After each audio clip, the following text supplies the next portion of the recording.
Máme tu posledný májový deň, dnes je podľa kalendára deň otvárania studničiek. Starovekí Slovania v tomto období tradične čistili studničky a pramene pred letom. My dnes na túto tradíciu nadviažeme a pôjdeme vyčistiť jednu studničku nad Bratislavou.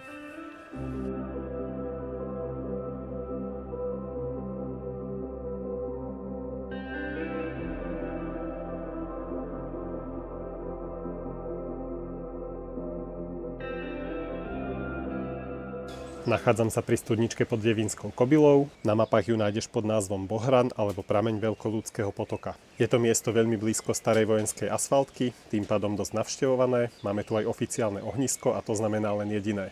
Je tu kopec bordelu, ktorý dnes vyčistím.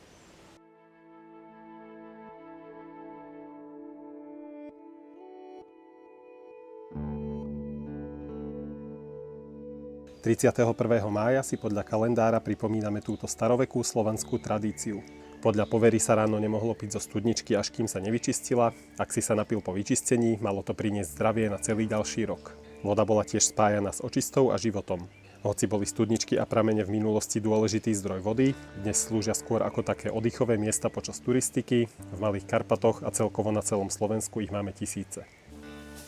A aby ste si nemysleli, že to robím zadarmo, našiel som 1 euro, takže zarobené. Aj keď voda vyzerá čisto, nemusí byť bezpečná na pitie, hlavne kvôli baktériám a znečisteniu okolia. Aj malý pohár ti neskôr môže spôsobiť ťažkosti, takže ak sa chceš napiť, ideálne si vodu prefiltruj nejakým turistickým filtrom. Ľudia sú prasatá. Vyzbieral som jeden takýto malý sáčok plný smetí. Je to dosť málo, ale dúfam, že to aspoň niekomu spríjemní deň a že to poteší nejakých náhodných turistov, ktorí sem zablúdia.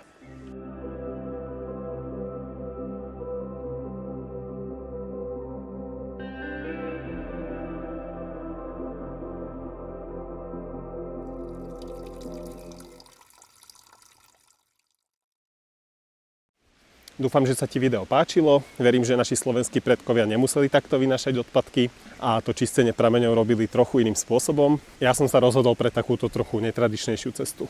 Budem veľmi rád, ak mi na videu necháš like a prezdieľaš ho. Tiež prosím klikni na odber, veľmi mi to pomôže a budem veľmi vďačný. Ja sa dnes už lúčim a vidíme sa na budúce pri novom videu.